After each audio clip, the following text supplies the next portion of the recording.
भारत माता की, भारत माता की, छत्रपति शिवाजी महाराज की, धर्मवीर छत्रपति संभाजी महाराज की, जय भवानी, जय भवानी, जय जय जय जय जय भवानी,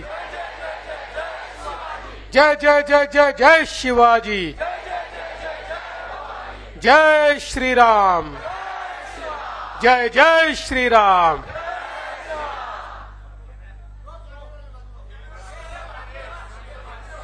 अरे जाऊ द्या जाऊ द्या, ते कॅमेरेवाले पण आपल्याच करता या ठिकाणी आहेत. आपला आवाज पूर्ण महाराष्ट्रात गेला पाहिजे म्हणून ते देखील काम करतायत. त्यामुळे थोडा त्रास तुम्हीही सहन करा. आज ठाण्यातील आपल्या महायुतीच्या कार्यकर्त्यांच्या मेळाव्यामध्ये मंचावर उपस्थित सन्माननीय आमदार संजय केळकरजी, विनयजी सहस्त्रबुद्धे, प्रताप पाटील चिखलीकर, निरंजनजी डावखरे, आपले लोकप्रिय उमेदवार नरेश मस्केजी, रवींद्र फाटकजी, अभिजित पानसेजी, संजय वाघुलेजी, आनंद परांजपेजी, भास्कर वाघमारेजी, जयप्रकाश ठाकूरजी, संदीप लेलेजी, बाळासाहेब पाटील, अविनाशजी जाधव, हेमंतजी पवार, रवींद्रजी मोरे, स्नेहाताई पाटील, वनिताताई गोतपगार, समीरा भारती, गुलाबचंदजी दुबे, सचिनजी पाटील, मनोहरजी डुंबरे, मनोहरजी सुखदरे, विलासजी साडे आडे, मंचावरील सर्व मान्यवर. कोणाचं नाव सुटलं असेल तर नाव लिहून देणाऱ्याची चूक आहे, माझी नाही आहे. तरी देखील मी सगळ्यांची क्षमा मागतो. आणि आज मला अतिशय आनंद आहे की प्रचाराच्या शेवटच्या टप्प्यामध्ये आता प्रचार संपण्याकरता केवळ 3 तास 2.5 तास बाकी आहेत. त्यावेळी ठाण्यातील महायुतीच्या कार्यकर्त्यांसोबत संवाद साधण्याची संधी मला मिळाली. कालच देशाचे यशस्वी पंतप्रधान माननीय मोदीजी मुंबईला येऊन गेले आणि या देशाची पुढची दिशा काय असेल हे मोदीजींनी सांगितलं. मोदीजींनी त्या ठिकाणी सांगितलं की 10 वर्षात केलेली कामं सांगण्याकरता आलो आहे आणि पुढच्या 25 वर्षात भारत कुठे असेल हे सांगण्याकरता मी आलो आहे. मला असं वाटतं की हा मूलभूत फरक आज महायुती आणि महाविकास आघाडीत आपल्याला पाहायला मिळतोय. मोदीजी असतील, सीएम साहेब असतील, आम्ही सगळे असू, महायुतीचे जेवढे नेते आहेत हे विकासावर बोलतात, हे विजनवर बोलतात, महाराष्ट्राच्या हिताचं बोलतात, महाराष्ट्राला आपल्याला कुठे न्यायचं आहे या संदर्भात बोलतात. आणि जर तुम्ही या ठिकाणी महाविकास आघाडीच्या नेत्यांचं भाषण बघितलं, त्यांची सुरुवात होते मोदीजींना शिव्या देण्यापासून. मग मध्येच मोदीजींना 4-5 शिव्या दिल्यानंतर काही मुख्यमंत्र्यांना देतात, मग काही मला देतात, मग पुन्हा मोदीजींवर जातात. शिव्यांपासून सुरुवात करतात आणि शिव्यांपर्यंत संपवतात. आणि म्हणूनच काल मुख्यमंत्री महोदय देखील म्हणाले की आमची शिवसेना आहे त्यांची शिव्यासेना आहे. बंधू भगिनींनो, त्यांना लक्षातच आलं नाही की दिल्लीची निवडणूक आहे. त्यांना अजूनही वाटतं गल्लीची निवडणूक आहे. आणि त्यामुळे गल्लीच्या निवडणुकीसारखीच त्यांची भाषणं चालली आहेत. आणि मग माननीय मोदी साहेबांनी नकली शिवसेना म्हटल्यानंतर उद्धवजींना मिरची झोंबली. पण माझं त्यांना म्हटलं आहे तुमचं वागणंच असं आहे, त्यामुळे आम्हाला बोलावंच लागेल. तुमको मिरची लगी तो मैं क्या करू.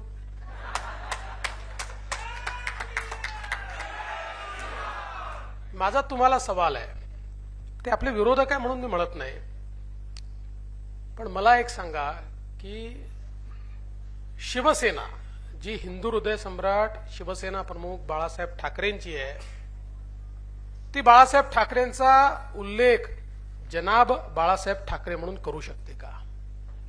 जी शिवसेना हिंदू हृदय सम्राट बाळासाहेब ठाकरेंची आहे, त्या शिवसेनेचे कार्यकर्ते टिपू सुलतान जिंदाबादचे नारे लावू शकतात का? जी शिवसेना बाळासाहेब ठाकरेंची आहे, त्या शिवसेनेचा मुख्यमंत्री असताना याकूब मेमनची कबर सजवली जाते, ती खरी शिवसेना असू शकते का? ज्या पक्षाच्या प्रचाराकरता स्टार प्रचारक म्हणून मुंबई बॉम्बस्फोटातला आरोपी येतो, ती बाळासाहेबांची शिवसेना असू शकते का? ज्या पक्षाच्या प्रचारामध्ये लांगुल चालन करण्याकरता त्यांना पाकिस्तानचे झेंडे वापरावे लागतात, ती बाळासाहेबांची शिवसेना असू शकते का? ज्या शिवसेनेच्या किंवा ज्या पक्षाच्या प्रचारामध्ये केवळ आणि केवळ वोट जिहादची मागणी करावी लागते, ती बाळासाहेबांची शिवसेना असू शकते का? मग ती काय आहे? काय आहे? काय आहे? नकली शिवसेना. आणि म्हणूनच मोदीजींनी सांगितलं की उद्धव ठाकरेजी, तुम्ही निश्चितपणे बाळासाहेबांच्या संपत्तीचे वारसदार आहात, पण विचाराचे वारसदार मात्र तुम्ही नाही आहात. विचाराचे वारसदार या ठिकाणी मुख्यमंत्री एकनाथराव शिंदे होऊ शकतात, विचाराचे वारसदार हे राज ठाकरे असू शकतात, पण तुम्ही विचारांचे वारसदार होऊ शकत नाही. आणि त्यामुळे आता उद्धवजी एवढे तडफडायला लागले की परवा त्यांनी राष्ट्रीय स्वयंसेवक संघाच्या भगव्या झेंड्याला फडकं म्हटलं. बरोबर आहे, आता हिरवा झेंडा जास्त जवळचा वाटायला लागला, आता चांद तारावाला झेंडा जास्त जवळचा वाटायला लागला आणि राष्ट्रीय स्वयंसेवक संघाचा झेंडा म्हणजे फडका आहे असं जर त्यांना वाटत असेल, मी त्यांना सांगून देऊ इच्छितो, उद्धवजी, ज्यावेळेस राष्ट्रीय स्वयंसेवक संघाची स्थापना झाली आणि डॉक्टर केशव बैराम पंत हेडगेवार यांच्यासमोर प्रश्न आला की आपला गुरु कोण होऊ शकतं, त्यावेळी अनेकांनी अनेकांची नावं सुचवली, ईश्वरांची नावं, देवांची नावं, वेगवेगळ्या महनीय व्यक्तींची नावं.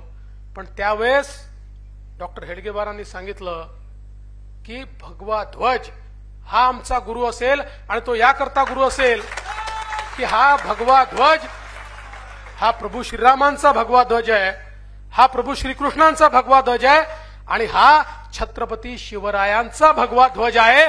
त्यामुळे हाच भगवा ध्वज या ठिकाणी आमचा गुरु असू शकतो. आणि म्हणून तेव्हापासून तो भगवा ध्वज हा त्या ठिकाणी लागलेला आहे. आणि शिवसेना प्रमुख बाळासाहेब ठाकरेंनी देखील, आपल्याला कल्पना आहे, भगवा ध्वजच स्वीकारला. आता हळूहळू शिवसेनेचा ध्वज देखील त्यांना कदाचित फडकं वाटू लागेल, कारण अलीकडच्या काळात त्यांच्या विचारांवर इतकं हिरवं सावट तयार झालंय की त्यांना भगवं आजकाल पाहवत नाही. आणि म्हणून बंधू भगिनींनो, मी तुम्हाला एवढीच विनंती करण्याकरता आलोय, महाराष्ट्राकरता आणि देशाकरता एक महत्वाची निवडणूक आहे. आज 10 वर्षामध्ये ज्या प्रकारचा भारत हा मोदीजींनी तयार केलाय, मागे वळून न पाहणारा, धाडसानं पुढे जाणारा, आव्हानं पेलणारा, कोणाही समोर न दबणारा, अशा प्रकारचा भारत मोदीजींनी तयार केलाय. जो भारत खऱ्या अर्थानं श्रद्धेय बाळासाहेब ठाकरेंना अपेक्षित होता, असा भारत आज आपल्याला पाहायला मिळतोय. जो पाकिस्तान समोर दबत नाही, पाकिस्तानमध्ये घुसून मारतो, जो चीन समोर दबत नाही, डोकलाममध्ये 4 पावलं देशाच्या बाहेर जाऊन चीनी सेनेला रोखू शकतो, अशा प्रकारचा भारत आज या ठिकाणी तयार होतोय. आणि मला अतिशय गर्व आहे, आणि आपल्या सगळ्यांना गर्व असला पाहिजे की आपण सगळे केवळ राजकीय कार्यकर्ते म्हणून काम करत नाहीये, आपण सगळे काम करतोय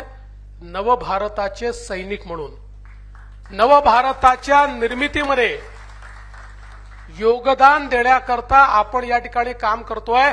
कारण या निवडणुकीमध्ये जो जो मोदीजींना निवडून देण्याकरता काम करेल तो नवभारताचा व्हॉलेंटियर आहे, तो नवभारताचा सैनिक आहे. आणि म्हणून नवभारताचे सैनिक म्हणून आपण या ठिकाणी काम करतो आहोत. एका सशक्त भारताचे सैनिक म्हणून काम करण्याची संधी आपल्याला मिळाली आहे. आणि म्हणून तुम्हाला माझी विनंती आहे, आपण सगळे प्रमुख कार्यकर्ते आहोत. या ठिकाणी माजी पदाधिकारी आहेत, नगरसेवक आहेत, वेगवेगळ्या पदांवर राहिलेले लोक आहेत, जे आजही पदांवर आहेत असे लोक आहेत. आता पुढचे 2 दिवस हे अत्यंत महत्वाचे आहेत. मोदीजींनी आपल्याकरता परिस्थिती पूर्ण तयार करून दिली आहे. लोकांच्या मनामध्ये मोदीजी आहेत. आता आपली जबाबदारी आहे की लोकांच्या मनातले मोदीजी हे मतांच्या पेटीपर्यंत पोचवायचे आहेत. एकदा तुम्ही त्यांना मताच्या पेटीपर्यंत पोचवलं तर बटन हे धनुष्यबाणाचंच ते दाबणार आहेत, याबद्दल आपल्या मनामध्ये कुठली शंका नाही.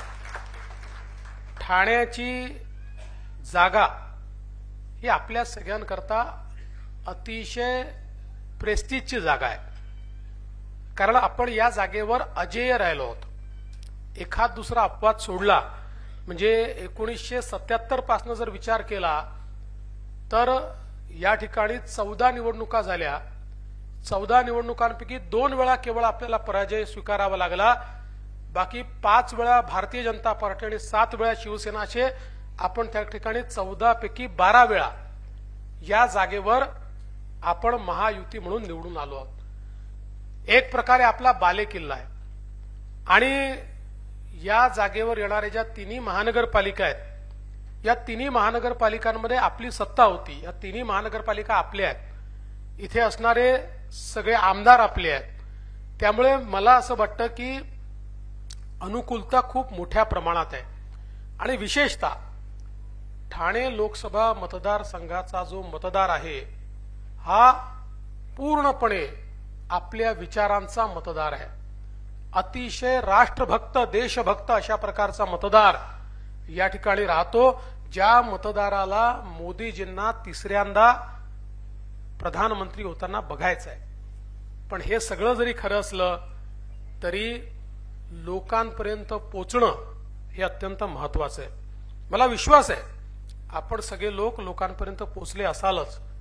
पण जिथे कमी राहिलेली आहे त्या ठिकाणी आपण गेलं पाहिजे. याचं कारण अनेक वेळा लोकांना असं वाटतं आम्हाला तर मत द्यायचं आहे पण मागायला कोणी आलं नाही, याचा अर्थ हे माजले आहेत, यांनी आमचं मत गृहीत धरलंय, त्यामुळे आता यांना जरा हिसका दाखवणच द्या. तो काय आपल्या विरोधात मत देत नाही पण मग तो घरातूनच बाहेर निघत नाही. म्हणून आपण निमंत्रण देणं म्हणजे काय, स्लिप पोचणं म्हणजे निमंत्रण देणं, मेसेज पोचणं म्हणजे निमंत्रण देणं, भेट होणं म्हणजे निमंत्रण देणं, आपलं एखादं पॅम्पलेट पोचणं म्हणजे असं आपलं निमंत्रण हे त्यांच्यापर्यंत पोचलंच पाहिजे. आणि जिथे ते पोचलेलं नाही त्या ठिकाणी ते कसं पोचेल हा प्रयत्न केला पाहिजे. विशेषतः नगरसेवकांना माझी अतिशय मनापासून विनंती आहे की तुमच्याकरता ही रिहर्सल आहे. याचं कारण आपल्याला कल्पना आहे की आता याच्या नंतरची निवडणूक ही महानगरपालिकेचीच निवडणूक आहे. आणि अनेक वेळा आपण असं बघतो नगरसेवक आता 1.5-2 वर्ष झाले निवडणुकीला, सुरुवात 2 वर्षापासून आपण आता नगरसेवक पदावर नाही आहोत, म्हणजे माजी आहोत. नवी मुंबई तर अधिक आहे. काय होतं, सुरुवातीच्या काळात अनेक लोकांचा त्या ठिकाणी वेग जोरात असतो, पण मग काही दिवसानंतर त्यातले काही लोक हा विचार करतात आता इलेक्शन आलं की बघू आणि थांबतात. मला असं वाटतं असे जे थांबलेले लोक आहेत त्यांना रिहर्सल करण्याकरता हा चांगला मौका आहे. जनतेत जाण्याचा मौका कधी सोडला नाही पाहिजे. आणि आता तुम्ही जनतेत गेला तर तुम्हाला फायदा आहे की मागच्या काळात नगरसेवक म्हणून एखादी गोष्ट राहिली असेल तरी आता कोणी विचारत नाही. आता लोक हे लोकसभेकरता तुम्ही आले आहेत त्यामुळे लोक तुमचं स्वागतच करतात. लोक तुम्हाला त्या ठिकाणी मला असं वाटतं की निश्चितपणे तुमचं म्हणणं ऐकून घेतात. आणि म्हणून आपली निवडणूक आहे असा विचार करून या ठिकाणी आपण जर जनतेपर्यंत पोहोचलो आणि आपल्या निवडणुकीत आपण जे श्रम वापरले असते, ज्या प्रकारे निवडणूक लढलो असतो, तशीच ही निवडणूक आपण लढली पाहिजे. शेवटी उद्याच्या काळामध्ये जेव्हा महानगरपालिकेच्या निवडणुका येतील त्या निवडणुकांमध्ये या निवडणुकांच्या परफॉर्मन्सवरच आपलं प्रत्येकाचं मूल्यमापन हे निश्चितपणे होणार आहे. त्यामुळे मला असं वाटतं की पुढच्या 2 दिवसात ऑल आउट जाऊन, अर्थातच आचारसंहिता पाळून, पण ऑल आउट जाऊन आपण सगळ्यांनी जर जास्तीत जास्त मतदान करवलं, मी तुम्हाला दाव्याने सांगतो या ठिकाणी पडणारं मत हे मोदीजींना मिळणार आहे, हे महायुतीला मिळणार आहे. त्यामुळे मतदानाची टक्केवारी कशी वाढेल आपल्याला कल्पना आहे. उन्हाळ्याचे दिवस आहे. साधारणपणे आता 4 टप्प्याच्या मतदानामध्ये माझ्या असं लक्षात आलं की 12 वाजेपर्यंत जे लोक निघतात ते अतिशय वेगाने निघतात. 12 ते 4 लोक निघत नाहीत. लोकांना 12 ते 4 हात जोडून काढावं लागतं. त्यामुळे आणि मग 4 वाजेनंतर पुन्हा रांगा लागतात. पण मग नंतर काय होतं, 4 वाजेनंतरच्या ज्या रांगा लागतात मतदान तर करता येतं. 6 वाजेनंतर जे लोक रांगेत आहेत त्यांना मतदान करता येतं. पण बरेच लोक आता रांगेत फार काळ उभं राहावं लागेल म्हणून परत देखील चालले जातात. आणि म्हणून थोडंसं प्लॅनिंग करून आपल्याला हा जो दुपारचा काळ आहे या काळातही मतदान सुरू राहिलं पाहिजे, लोक निघत राहिले पाहिजेत, काही ना काही लोकांना काढता आलं पाहिजे, असा प्रयत्न आपण केला पाहिजे. दुसरा एक संदेश आपल्याला वारंवार मोदीजींनी दिलेला आहे की जे महायुतीचे कार्यकर्ते आहेत आणि त्यांच्या घरचे आहेत यांचं मतदान पहिले झालं पाहिजे. आपल्या सगळ्यांचं मतदान 7 वाजता, 7:30 वाजता, 8 वाजता पहिल्या झटक्यात आपलं मतदान त्या ठिकाणी झालं पाहिजे आणि मग आपण लोकांच्या मागे लोक काढण्याकरता त्या ठिकाणी लागलो पाहिजे. मला असं वाटतं की हा जो शेवटचा प्रयत्न आहे आणि तुम्हाला मी अनेक वेळा सांगतो की शेवटच्या दिवसाचं महत्व काय. आता ठीक आहे, इथे तर आपण जिंकणार आहोत, माझ्या मनात कुठली शंका नाहीये, पण शेवटच्या दिवशीचं महत्व काय आहे तर उत्तर प्रदेशमध्ये ज्यावेळी मायावती मुख्यमंत्री झाल्या होत्या त्या निवडणुकीचं विश्लेषण हे ज्यावेळेस करण्यात आलं आणि एक्झिट पोलमध्ये ज्यावेळेस त्याचं विश्लेषण झालं त्यावेळी असं लक्षात आलं की 3 वाजेपर्यंत जो काही एक्झिट पोल केला होता त्याच्यामध्ये सपा म्हणजे समाजवादी पार्टी पुढे होती आणि त्यांचे मतदार निघाले होते. आणि 5 वाजता जेव्हा एक्झिट पोल त्यांनी केला 3 ते 5च्या मध्ये 6% त्या ठिकाणी मायावतींचे लोक अधिक आले आणि त्यामुळे 1.5% मतं मायावतींना सपापेक्षा जास्त मिळाली. पण त्या 1.5%मुळे 100 जागा त्यांना जास्त मिळाल्या आणि मायावती त्या ठिकाणी मुख्यमंत्री झाल्या.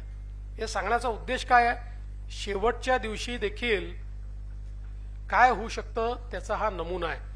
आपल्या सगळ्यांची सवय आहे की सकाळी आपण सगळे खूप तावात असतो आणि दुपारनंतर नाश्ता आला, जेवण झालं की मग सगळे बूथवर बसलेले असतात, शांतपणे बसलेले असतात, गप्पा मारत बसलेले असतात, 2-4 लोक काम करतोय असं दाखवत असतात कम्प्युटरवर वगैरे आणि एकमेकाशीच बोलत असतात. आणि मग शेवटी 5 वाजले की मग परत सगळ्यांना ताळतारे राहिला हा राहिला. मला असं वाटतं की 20 तारीख आराम करायचाच नाही. 20 तारखेचा आराम मतदानाचा जे सर्टिफिकेट आहे ना तो आपला पोलिंग एजंट सर्टिफिकेट घेऊन आल्यानंतरच आराम करू अशा प्रकारच्या मानसिकतेत, करो या मरोच्या मानसिकतेमध्ये आपण सगळ्यांनी जर आपले बूथ सांभाळले तर मला विश्वास आहे की ठाणे ही जी जागा आहे, मला असं वाटतं की तुमची जी काही कॉम्पिटिशन आहे ही हार जीतची कॉम्पिटिशन नाही आहे ठाण्याची. तुमची कॉम्पिटिशन महाराष्ट्रातल्या महायुतीच्या त्या जागांमध्ये आहे की ज्या जागा म्हणतात आम्ही सर्वाधिक मतांनी निवडून येऊ, त्या जागांची तुमची कॉम्पिटिशन चालली आहे. त्यामुळे तुम्ही आता मी असं म्हटल्यानंतर घरी बसू नका की आता काय देवेंजींनी सांगितलं आपण तर निवडून येणारच आहोत, आपली कॉम्पिटिशन जिंकण्याचीच आहे, त्यामुळे आता नाही केलं तरी चालतं असं करू नका. तर पूर्ण ताकदीने कुठल्याही निवडणुकीमध्ये मी नेहमी सांगतो की माझ्या जीवनातली अंतिम निवडणूक आहे अशा पद्धतीनं काम करायचं असतं.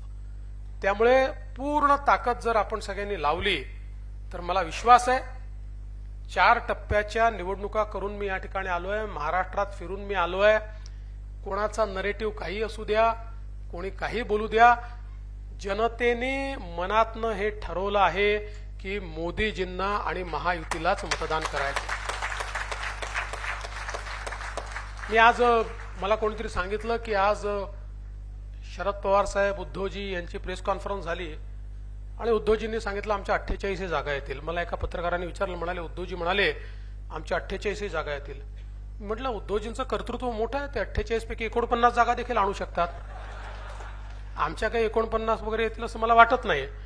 त्याच्यामुळे मला असं वाटतं की आपण सगळे प्रॅक्टिकल लोक आहोत, जमिनीवर काम करणारे लोक आहोत. जमिनीवर काम करणाऱ्या लोकांनी पूर्ण क्षमतेने काम केलं पाहिजे. मी तुम्हाला या ठिकाणी शुभेच्छा देतो आणि मला विश्वास आहे 4 तारखेला ज्यावेळी मुख्यमंत्री महोदय आणि मी या ठिकाणी काउंटिंग संपताना येऊ त्यावेळी आपण गुलाल तर उधळत असूच, पण रेकॉर्ड मताने ठाणे जिंकलाय आणि ठाणे हा खरा बालेकिल्ला आहे हे आपण या ठिकाणी सिद्ध करू. त्याकरता आपण सगळ्यांनी काम करावं एवढीच विनंती करतो आणि माझं बोलणं संपवतो. धन्यवाद. जय हिंद, जय महाराष्ट्र. एबीपी माझा, उघडा डोळे बघा नीट.